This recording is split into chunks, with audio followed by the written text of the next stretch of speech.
Hello everyone. Today I will analyze a 4 CSAT English question from 2026 exam.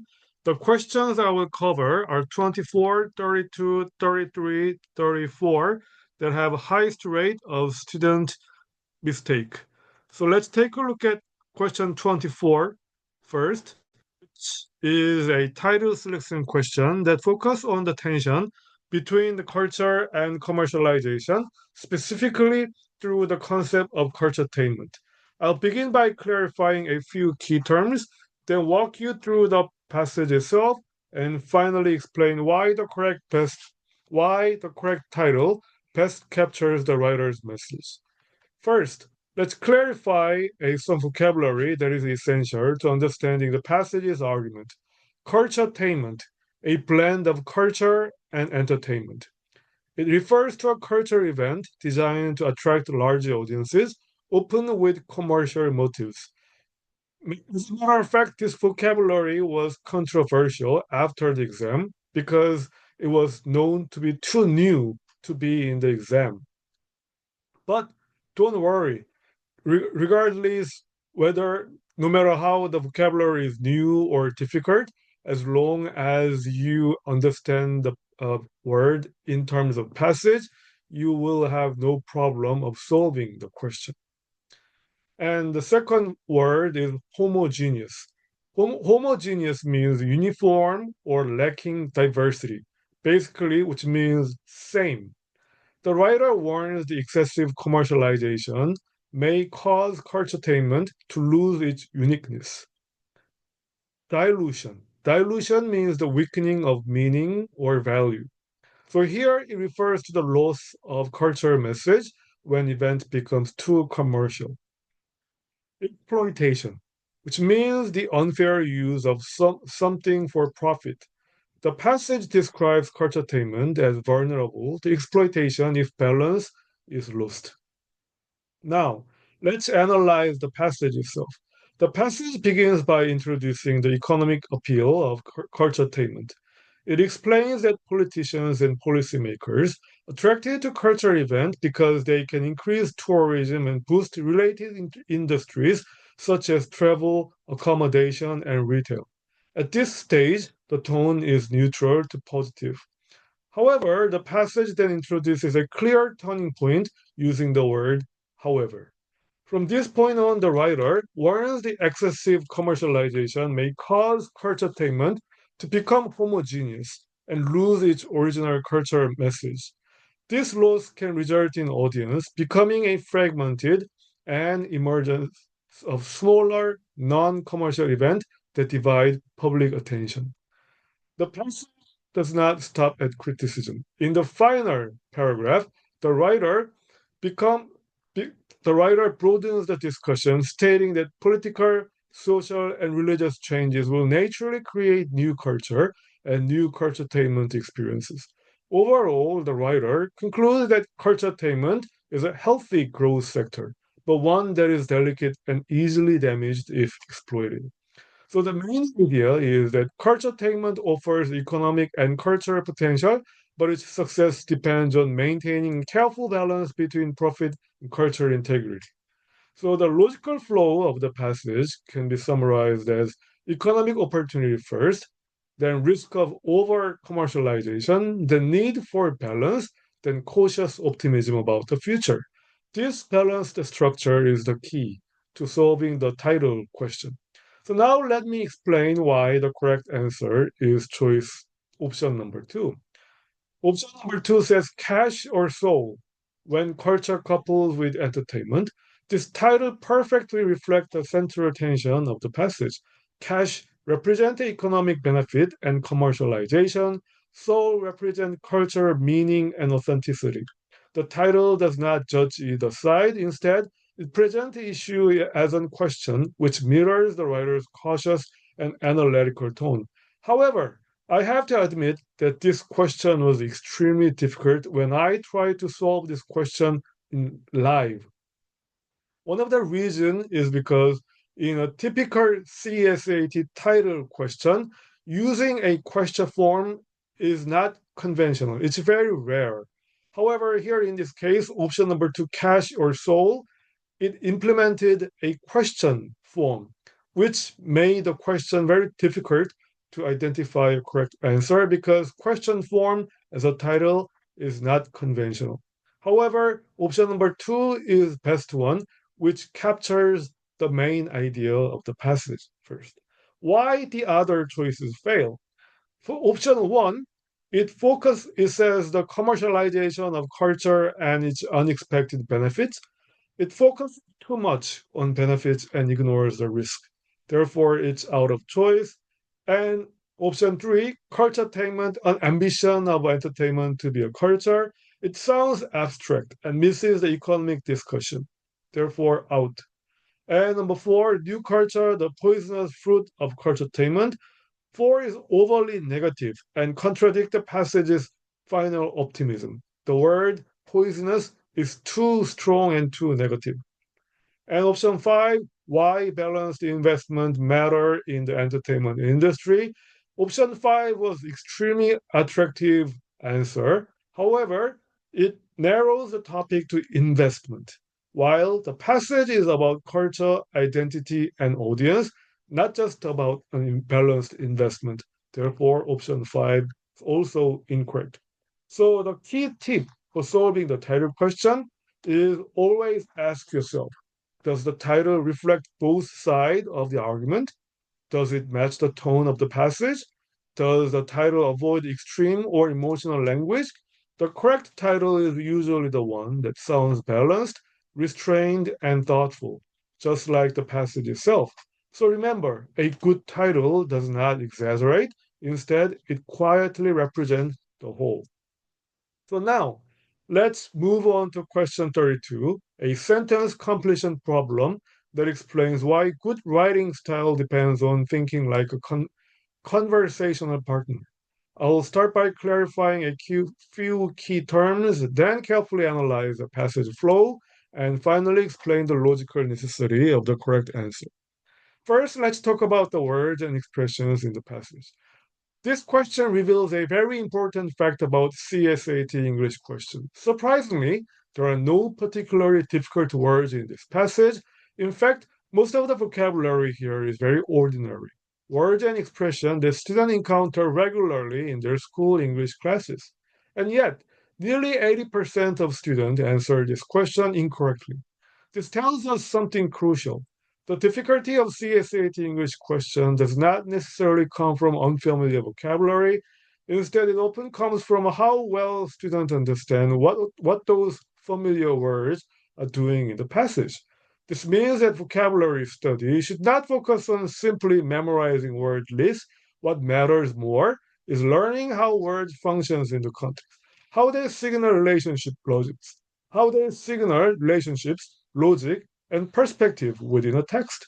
We will talk more about how to study vocabulary correctly later. But for now, let's set vocabulary aside and move step by step through the passage itself. So the passage opens by making a strong claim. Good writing style is not mysterious. Instead, the writer argues that we already practice good style every day in conversation. The key idea introduced here is that both conversation and writing rely on cooperation. A polished writing style simply makes that cooperation easier. Next, the passage explains what readers expect using a direct comparison to listeners in conversation. Readers want clarity, relevance, an appropriate amount of information. To reinforce this point, the writer gives a negative example. When someone in conversation is unclear, off topic, or gives too much or too little information, we quickly lose interest. This example prepares us for the transition back to the writing. So the passage then states explicitly writers too need to be clear, stay on the topic, and give information appropriately. Up to this point, writing and conversation treated as parallel activities. Now comes the crucial turn in the argument. The writer explains that attention to audience may be even more important in the writing because the writing lacks non-verbal communication and immediate feedback. So this sentence introduces a problem unique to writing. So logical setup for the blank is that the final sentence begins as writers. We have to blank. In effect, we have to imagine both halves of the virtual conversation. This tells us exactly what the blank must do. Because readers cannot respond in real time, writers must mentally supply the reader's reaction themselves. So the phrase both halves of virtual conversation clearly signals that the writers must play both roles. So now let's evaluate the choices. Option 5, it says anticipate the absent reader's respond. This choice is logically inevitable. Absent readers matches the lack of physical presence. Anticipate respond replaces missing feedback. It perfectly explains how writers imagine both sides of conversation. Therefore, the correct answer is number 5. Why the other choices fail? Option 1 says recognize the limitation of writing a conversation. However, it identifies fact, however, but does not describe a required action, which is to paying attention to the reader side. And option 2, envision the reader's preference for stylistic writing. It narrows the focus to preference of the stylistic writing only, but its focus is too narrow. Option 3, picture the reader's desire for more knowledge. Also, it mentions the curiosity of the reader's knowledge, but we're not interested in only the curiosity of the reader's knowledge. We're saying that the writer needs to pay attention to the reader's side. Therefore, wrong. And option 4, develop a collaborative writing with readers. It suggests direct collaboration. Collaboration writing, it means that the readers and writers, they have to work together on the spot. However, in the passage, it talks about the situation where writers cannot directly interact with the readers. Therefore, number 4 is not correct. So the key tip for this kind of question is always ask what is missing in the situation and how must the writer compensate for this missing component. Here, writing lacks feedback, so writers must predict the feedback. So good writing is not speaking louder, it is thinking further ahead for someone who is not there. Okay? So now let's move on to question 33, a sentence completion problem about how involving different users in the design process lead to a greater satisfaction with new building. The passage begins with a key claim that letting client react to design while they are in progress is important to success. So we start with client participation and during the design, not only afterward. Then the passage goes further. Involving future building users is even more valuable. This expands the group to not only paying client, but also people who will actually use the building every day. So the writer gives an example of a large hospital corporation building. And we are shown that different groups have different perspectives, such as like administration staff, doctors and nurses, interns and residents, patients, visitors who come irregularly, often during emergencies. So the message is clear. Different users see the building differently, therefore their reaction to design will differ. So the passage then states the result, understanding how each type of the user experiences the current environment and react to your design produces better building. So in summary, participation and feedback and better design. So let's check out the blank part. Right before the blank, we read, people are likely to be more satisfied with a new building or addition if they blank. So ask yourself, what has the passage emphasized over and over? Not training, not drafting design, not trusting designers. Instead, passage has emphasized being involved, reacting to designs, giving input, and being listened to. So what condition increases satisfaction? When they are consulted during the design process. So that matches exactly with the choice number 4. Have been consulted in the design process. The participants are more satisfied because their needs and experiences shaped the building. So why the other options fail? Number one says have been engaged in multiple design training sessions. Training is never discussed in the passage. And option two are given the opportunity to draft a new design. Users don't draft design. Users don't draw or don't develop the design. They respond to the design. And option four, uh, have established trust with the building designers. Trust is not focus here. Participation is more of a focus. Option five, share their perspectives on the building with each other. Passage stress sharing perspective with designers, not with users, not with participants among themselves. So only choice four directly expresses involvement, consultation, and feedback during the process, which is a central theme from the very first sentence. So the key lesson from this passage is simple. Good design is not created for users in isolation. Good design is created with users in conversation. And when people are genuinely consulted in the process, they don't just receive a building, they, they recognize themselves inside the building. Now, let's move on to question 34, another sentence completion problem. This passage discusses Kant's view of law, human nature, and why effective legal frameworks are essential for freedom and social harmony. The passage begins with a clear statement. The Kant defends rule of law as the ultimate guarantee not only for security and peace, but also of freedom. Then the author explains why. Societies are progressing toward rational legal system, effective binding laws allow people to live in harmony and cooperation.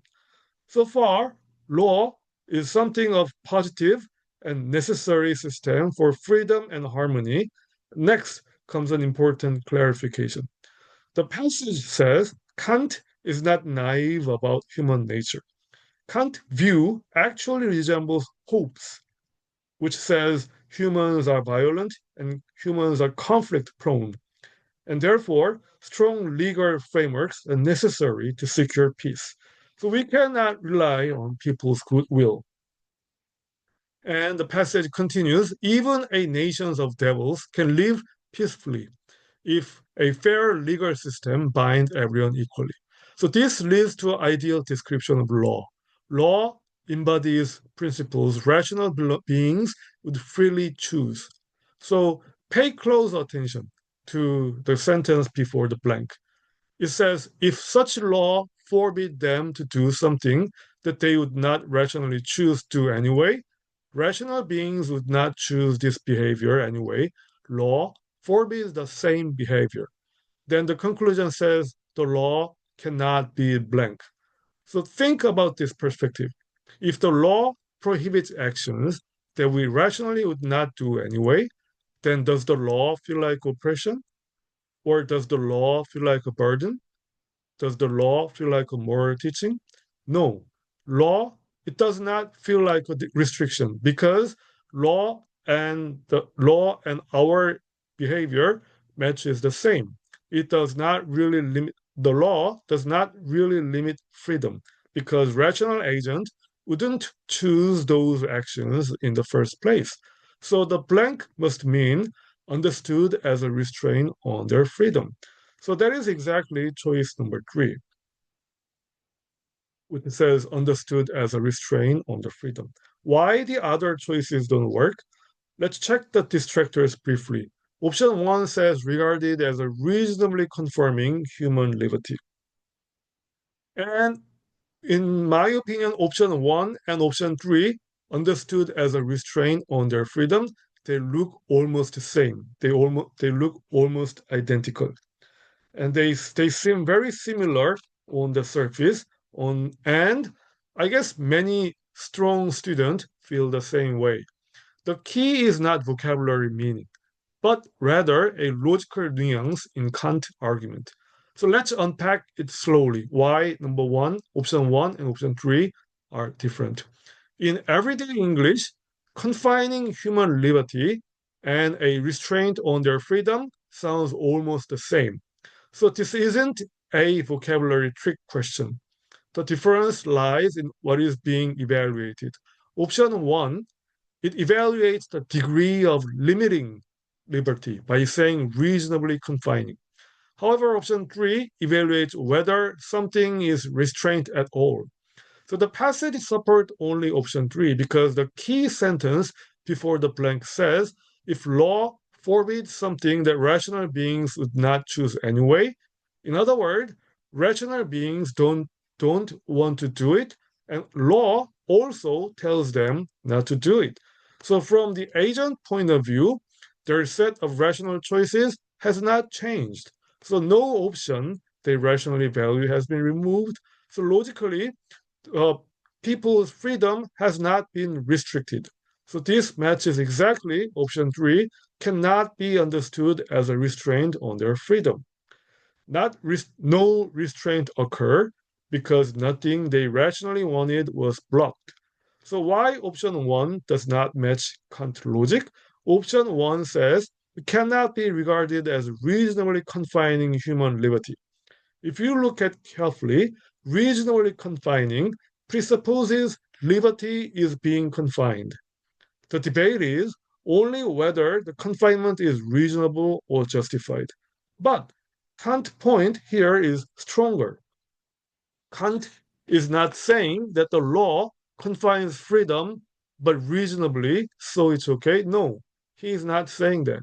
Kant is saying those laws do not confine freedom at all, because rational beings would not choose those forbidden acts anyway. So option one smuggles in an idea that is not in line with the main idea of passage, that liberty actually is confined but reasonably. So Kant argues here the law does not confine rational freedom in the first place. So because Kant argues the rational people would not choose the forbidden action anyway, the law does not confine freedom. It leaves rational freedom intact. Therefore, the law is not a restraint on the freedom, not a reasonable confinement of it. So option two, viewed as a strong defender of justice system. It's off topic about justice system or not freedom versus restraint. And option four, enforced effectively to suppress their evil nature. It mentioned earlier, but not the logical result of the condition in the sentence.